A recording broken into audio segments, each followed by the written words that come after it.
नमस्कार, मैं प्रद्युमन जोशीला नलवा। आज से हम हरियाणा प्रदेश की जो 10 लोकसभा क्षेत्र हैं उनमें आज तक कौन कौन नेता चुना गया, कौन 2 नंबर पर रहा, कौन सांसद से और मंत्री तक भी बना, किसका क्या राजनीतिक बैकग्राउंड रहा और उन्होंने राजनीति में कितनी ऊंचाइयां हासिल की, उन तमाम विषयों पर अलग अलग लोकसभा क्षेत्रों पर चर्चा करेंगे।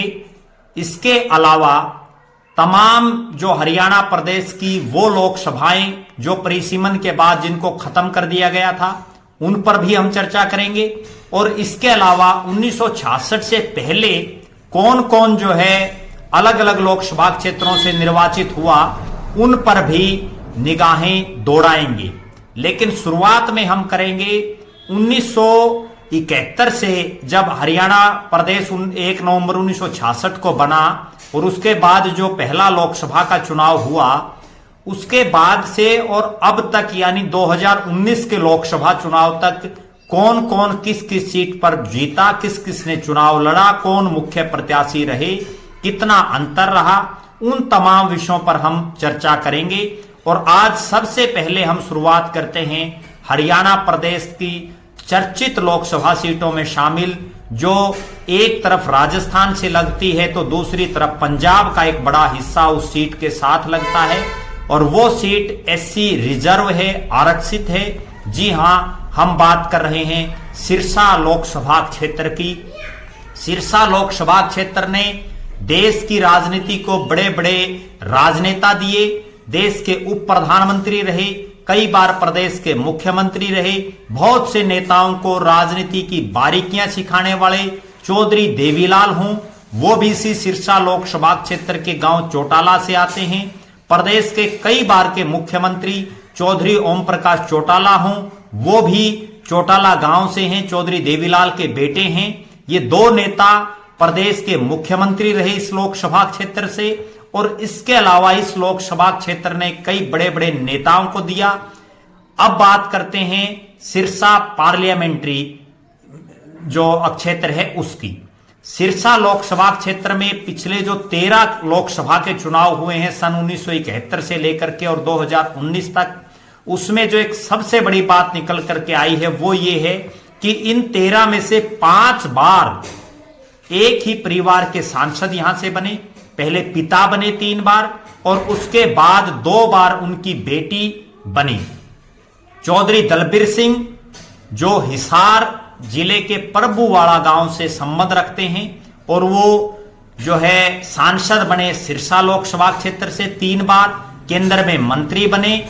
उनकी बेटी कुमारी शैलजा भी 2 बार जो है सांसद बनी और केंद्र में मंत्री बनी, बड़े बड़े पदों पर रही।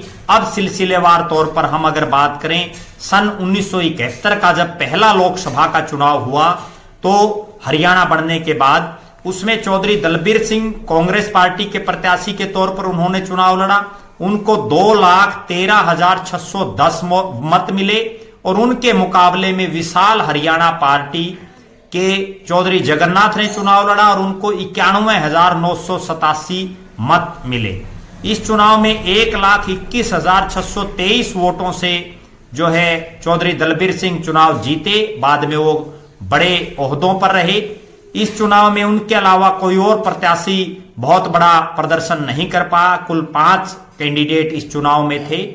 इसके बाद अगर बात करें 1977 के लोकसभा चुनाव की तो इस चुनाव में चौधरी चांदराम जो भारतीय लोकदल पार्टी की टिकट पर चुनाव लड़ा, उन्होंने वो चुनाव जीते। उनको 2,70,861 मत प्राप्त हुए और उनके मुकाबले जो निवर्तमान जो सांसद थे चौधरी दलबीर सिंह कांग्रेस के प्रत्याशी थे, वो चुनाव हार गए। उन्हें 1,17,693 वोट मिले और 1,53,168 वोटों के भारी भरकम अंतर से जो है चौधरी दलबीर सिंह दूसरा चुनाव हारे। इस चुनाव में 2 प्रत्याशी और थे लेकिन उनको मात्र कुछ ही मत मिल पाए। मुख्य मुकाबला इन्हीं 2 उम्मीदवारों में रहा। इसके बाद अगर बात करें 1980 के लोकसभा चुनाव की, 1980 के लोकसभा चुनाव में कांग्रेस पार्टी ने एक बार फिर से चौधरी दलबीर सिंह को टिकट दिया। अब जो इंडियन नेशनल कांग्रेस था वो अब इंडियन नेशनल कांग्रेस आई बन चुका था और उसकी टिकट पर चौधरी दलबीर सिंह ने चुनाव लड़ा। उनको 1,53,233 मत मिले। उनके मुकाबले में फूलचंद जो जनता पार्टी सेकुलर के प्रत्याशी थे, उनको 1,31,732 मत मिले। इस चुनाव में जो सबसे दिलचस्प बात थी वो ये थी कि पहली बार तिकोना मुकाबला इस लोकसभा में हुआ और केसरा राम जो जनता पार्टी के प्रत्याशी के रूप में उन्होंने चुनाव लड़ा और 1 लाख से कुछ कम यानी 96,996 मत केसरा राम जी को मिले। इनके अलावा कई और प्रत्याशी थे लेकिन उनकी गिनती बहुत कम वोटों पर रही और कुल मिलाकर के इस चुनाव में 21,501 वोटों से जो है चौधरी दलबीर सिंह चुनाव जीतने में कामयाब रहे। केंद्र में मंत्री बने चौधरी दलबीर सिंह। उनकी बेटी भी राजनीति में बड़े उच्च मुकाम पर रही। उनके भाई भी राज्यसभा के सांसद रहे। उसके बाद 1984 का लोकसभा चुनाव आया और इस लोकसभा चुनाव में कांग्रेस पार्टी ने एक बार फिर से चौधरी दलबीर सिंह को टिकट दी। उनको 2,77,855 मत मिले। उनके मुकाबले में लोकदल ने मनीराम को चुनाव में उतारा और मनीराम को 2 लाख से कुछ कम यानी 1,95,923 वोट मिले। इस चुनाव में एक बार फिर से वही हुआ जो पिछले चुनाव में तिकोना मुकाबला था। इस बार फिर से आमने सामने की टक्कर हुई। बाकी जितने प्रत्याशी थे उनको मुट्ठी भर वोट ही मिल पाए और इस चुनाव में चौधरी दलबीर सिंह 81,932 वोटों से चुनाव जीत गए। अब दौर आया 1989 का। 1989 के इस चुनाव में हेतराम को जनता दल ने टिकट दी और जनता दल की टिकट पर हेतराम को 3,04,768 वोट मिले। उनके मुकाबले में कांग्रेस पार्टी ने इस बार मनीराम को टिकट दी। मनीराम को 2,66,355 वोट मिले। इसके अलावा तमाम जो प्रत्याशी थे वो मुख्य मुकाबले से बाहर रहे। इस चुनाव में 38,413 वोटों से जो है चुनाव जीतने में हेतराम कामयाब रहे। उसके बाद 1989 के इस चुनाव के बाद एक और नई नेत्री का इस लोकसभा क्षेत्र में उदय होता है और वो नेत्री लगातार चुनती रही, कभी सिरसा से कभी अंबाला से। उनका नाम कुमारी शैलजा चौधरी दलबीर सिंह की बेटी, प्रदेश कांग्रेस की अध्यक्ष रह चुकी, केंद्र में मंत्री रही, उत्तराखंड के वर्तमान में प्रभारी हैं और वर्तमान में राष्ट्रीय महासचिव हैं कांग्रेस पार्टी की। वो राज्यसभा की भी सांसद रही हैं। कुमारी शैलजा 1991 में कांग्रेस पार्टी की टिकट पर उन्होंने चुनाव लड़ा। उनको 2,87,927 मत मिले। उनके मुकाबले में जनता पार्टी के हेतराम को 1,88,829 वोट मिले। यहां भी मुकाबला इन्हीं दो प्रत्याशियों में रहा और कुमारी शैलजा लगभग 1 लाख वोटों से 99,098 वोटों से चुनाव जीत गई। इसके बाद 1996 के लोकसभा चुनाव में कुमारी शैलजा ने एक बार फिर से कांग्रेस पार्टी की प्रत्याशी के तौर पर चुनाव लड़ा और उनको 2,75,459 मत मिले। उनके मुकाबले में समता पार्टी के सुशील कुमार ने चुनाव लड़ा और उनको 2,60,312 मत मिले। यहां मुकाबला त्रिकोणीय रहा। जो भारतीय जनता पार्टी के कैंडिडेट रहे उस समय हंसराज, उनको 1,95,451 मत मिले। इस लोकसभा चुनाव में हवीपा और बीजेपी का जो है आपस में समझौता था और कुमारी शैलजा 15,147 वोटों से चुनाव जीतने में कामयाब रही। इसके बाद 1998 का दौर आया और पिछला चुनाव जो हारे डॉक्टर सुशील कुमार इंदौरा, जो पेशे से चिकित्सक हैं, एक बहुत ही सामान्य घर से आते हैं, उन्होंने कुमारी शैलजा को हरा दिया। डॉक्टर सुशील कुमार इंदौरा हरियाणा लोकदल राष्ट्रीय जो चौधरी देवीलाल की पार्टी थी उससे उन्होंने चुनाव लड़ा और 3,09,451 उनको वोट मिले। उनके मुकाबले कुमारी शैलजा जो कांग्रेस की कैंडिडेट थी उनको 2,15,221 मत मिले। यहां भी मुकाबला त्रिकोणीय रहा और जो भारतीय जनता पार्टी के कैंडिडेट थे हंसराज, उनको 1,84,562 मत प्राप्त हुए। इस चुनाव में सुशील कुमार इंदौरा ने लगभग 1 लाख वोटों से 93,930 वोटों से जो है कुमारी शैलजा को चुनाव हराया। उसके बाद अटल बिहारी वाजपेयी जी की लहर चल रही थी देश में। 1999 का फिर से चुनाव आया और एक बार फिर से डॉक्टर सुशील कुमार इंदौरा चुनाव जीते। इस बार उनकी पार्टी का नाम वही चौधरी देवीलाल की पार्टी, सिर्फ नाम बदल गया, इंडियन नेशनल लोकदल। उनको वोट मिले 4,19,278। उनके मुकाबले कांग्रेस पार्टी के जो प्रत्याशी रहे ओम प्रकाश, उनको 2 लाख से कम वोट मिले। 1,99,552 उनको मत मिले। और इस चुनाव में सुशील कुमार इंदौरा 2 लाख से ज्यादा वोटों से 2,19,726 मतों से चुनाव जीते। आमने सामने की टक्कर रही। बाकी जो प्रत्याशी खड़े थे उनको कोई बहुत ज्यादा मत नहीं मिल पाए। उसके बाद दौर आता है 2004 का, जब श्रीमती सोनिया गांधी के नेतृत्व में कांग्रेस पार्टी जो है लगातार संघर्ष कर रही थी और उसका नतीजा ये आया कि सिरसा से भी कांग्रेस के प्रत्याशी जीते। सरदार आत्मा सिंह गिल जो रतिया विधानसभा क्षेत्र से संबंध रखते हैं, वो कांग्रेस के प्रत्याशी थे। उनको 3,49,397 मत मिले। उनके मुकाबले जो इंडियन नेशनल लोकदल के प्रत्याशी थे, 2 बार के जो लगातार सांसद थे, डॉक्टर सुशील कुमार इंदौरा, उनको 2,77,922 मत मिले।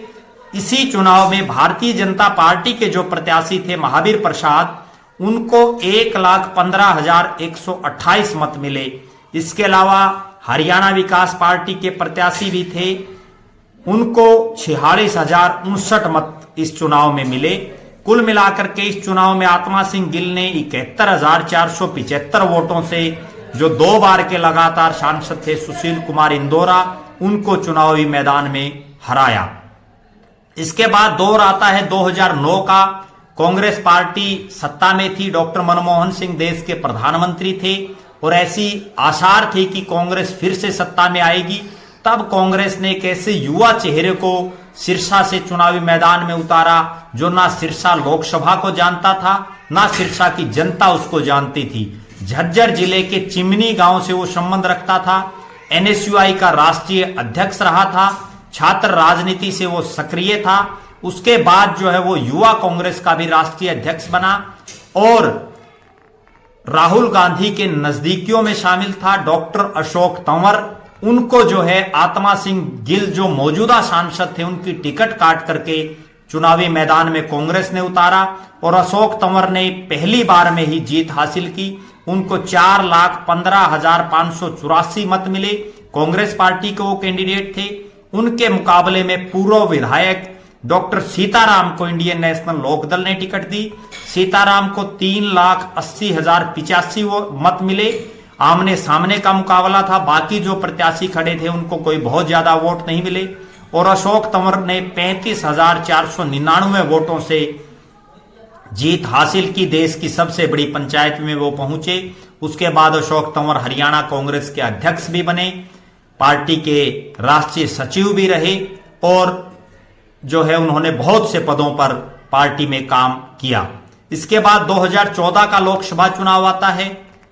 चरणजीत सिंह रोड़ी जो विधायक भी रहे, जिला पार्षद रहे, सरपंच रहे रोड़ी गांव के, बड़ा गांव है रोड़ी में और चौटाला परिवार के काफी नजदीकी वो रहे।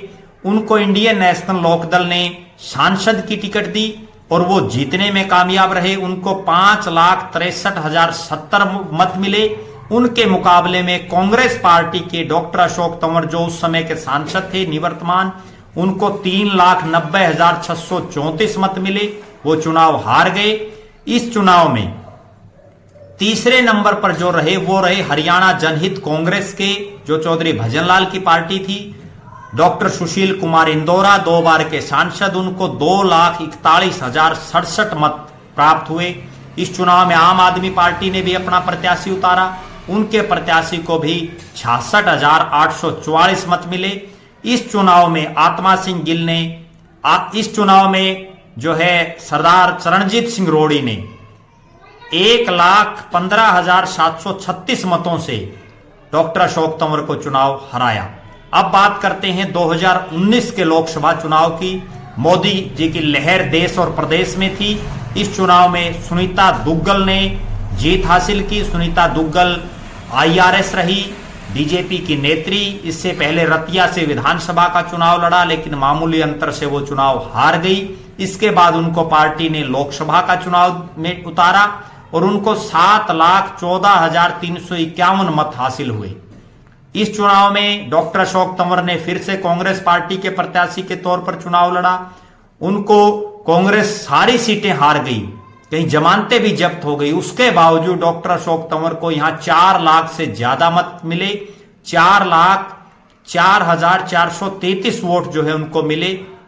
और इस चुनाव में जो जेजेपी जननायक जनता पार्टी दुष्यंत चौटाला और अजय सिंह चौटाला जी की जो पार्टी थी, उन्हें भी प्रत्याशी उतारा, इनेलो ने भी प्रत्याशी उतारा, लेकिन दोनों ही प्रत्याशियों को 1 लाख से कम मत मिले। चरणजीत सिंह रोड़ी जो सिटिंग सांसद थे, उनको 88,093 वोटों पर संतोष करना पड़ा। इस चुनाव में सुनीता दुग्गल ने इस लोकसभा क्षेत्र की अब तक की सबसे बड़ी जीत हासिल की। सबसे ज्यादा वोट उनको मिले, 7 लाख से ज्यादा उनको वोट मिले और उन्होंने 3 लाख से ज्यादा वोटों से जीत हासिल की।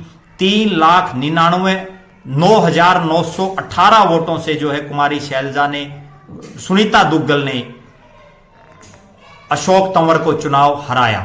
कहने का लबोलवाब इस लोकसभा क्षेत्र का यह है कि ये लोकसभा क्षेत्र 9 जो हलके हैं उनमें सिरसा जिले के 5 विधानसभा क्षेत्र, जिनमें सिरसा, रानिया, उसके बाद डबवाड़ी, एलनाबाद और काड़ावाड़ी। फतेहाबाद जिले के सभी 3 हलके, फतेहाबाद, टोहाना और रतिया। जींद जिले का एक विधानसभा क्षेत्र नरवाना इस लोकसभा क्षेत्र में पड़ता है। इस लोकसभा क्षेत्र का ये हमने आपको ओवरऑल आज तक का 1971 से लेकर के और 2019 तक का राजनीतिक सिनेरियो आपको बताया। अगला जो वीडियो होगा उसमें हम चर्चा करेंगे कि 2024 का जो लोकसभा चुनाव होना है उसमें कौन सी पार्टी किस चेहरे को चुनावी मैदान में उतार सकती है। उस पर हम तमाम जो राजनीतिक पार्टियां हैं उनके जो प्रमुख दावेदार हैं, जो जिताऊ प्रत्याशी हैं, उन पर हम चर्चा करेंगे। आप लगातार हमारे साथ बने रहें। हमारे फेसबुक पेज को लाइक और फॉलो करें, यूट्यूब पर चैनल को सब्सक्राइब करें, बेल आइकन घंटी का बटन अवश्य दबाएं, वीडियो को ज्यादा से ज्यादा शेयर करें, अपने बहुमूल्य कमेंट्स अवश्य लिखें। बहुत बहुत धन्यवाद। आपका अपना प्रद्युमन जोशीला नलवा।